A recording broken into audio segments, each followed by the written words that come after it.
Okay, I'm inside Robert Puch's warehouse, which is a huge barn. So, thought I'd take a couple videos of parts availability. Robert's many years ago, about 15 years ago, bought every single Puch engine he can get his hands on, and some of these engines are rare. Some of them are absolutely brand new, and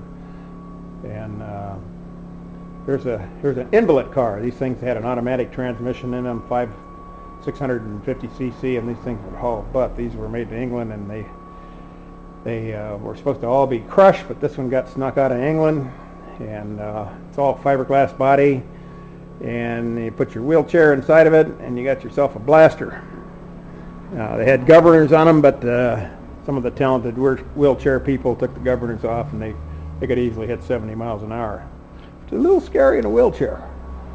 All right, this is a generator test stand, or a motor test stand, and he uses that there's a nice Steyr Puch moped gas tank to run this thing. There's a motor cutaway motor. This is a Steyr Puch transmission. This is looks like similar like a Porsche transmission. This is a 5-speed. As you can see, the 5th gear sits in the back of this thing, and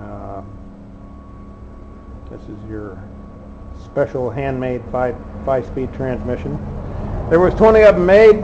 Pretty rare. I have one of the 20, and they're lovely to drive.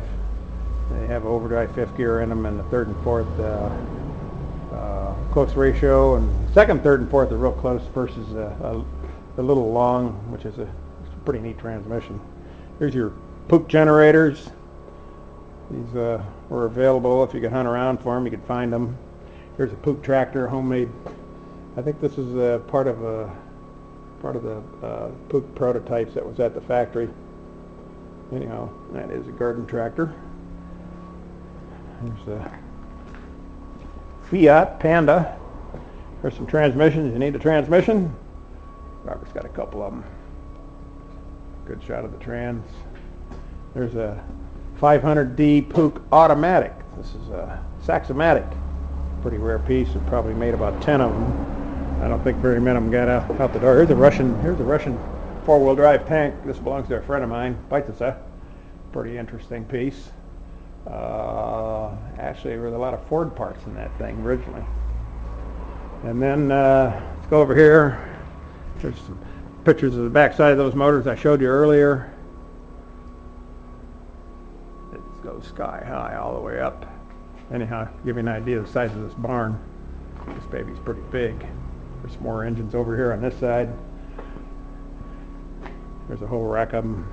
There's a brand new one. Here's a brand new, brand spanking new engine, a TR race engine, never been run, actually factory, physically brand new.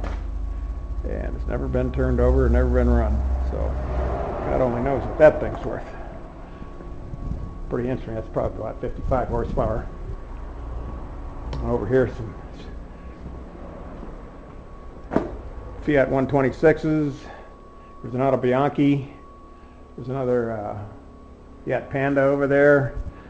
If you guys are interested in some race cars, here's some Abarth. I forget what they call these. I think these are definitely Abarths, and they had a 4-cylinder 112 in them, a V112. There's 3 of them here. And for collectors, on a race car, these things are fast and pretty interesting. It's getting real hard to find them, so hard to believe there's 3 of them sitting there. Anyhow, it's a pretty stout collector. This is one of Robert's sections where his warehouse is. There's some of his inventory. Sheet metal, you need sheet metal, bumpers, heads. There's some of the inventory over here. Engine cases. There's a brand new TR head. That's pretty rare. You'll never find one of those. These exhaust valves are worth about $250 a piece. Those are sodium filled like the old Porsches were. And engine cases. There's some Fiat stuff. Puch rims, more sheet metal cables, has these made in Slovenia.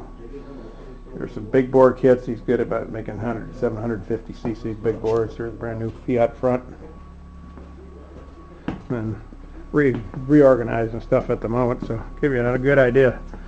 This man's got parts for Steyr Puch and Fiat. There's some Fiat mufflers.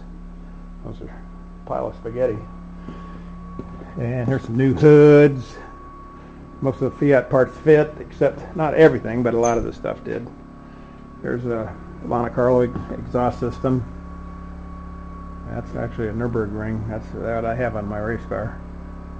Those are pretty interesting. And new shelves going in. Stock. Gaskets. Robert makes his own seals and gaskets. Nothing's store-bought here. Everything's handmade and brought in and available on the market. Rubber parts. And then I'm going to do another video to go upstairs because I'm hitting the 3-minute mark here. Ciao. Thanks.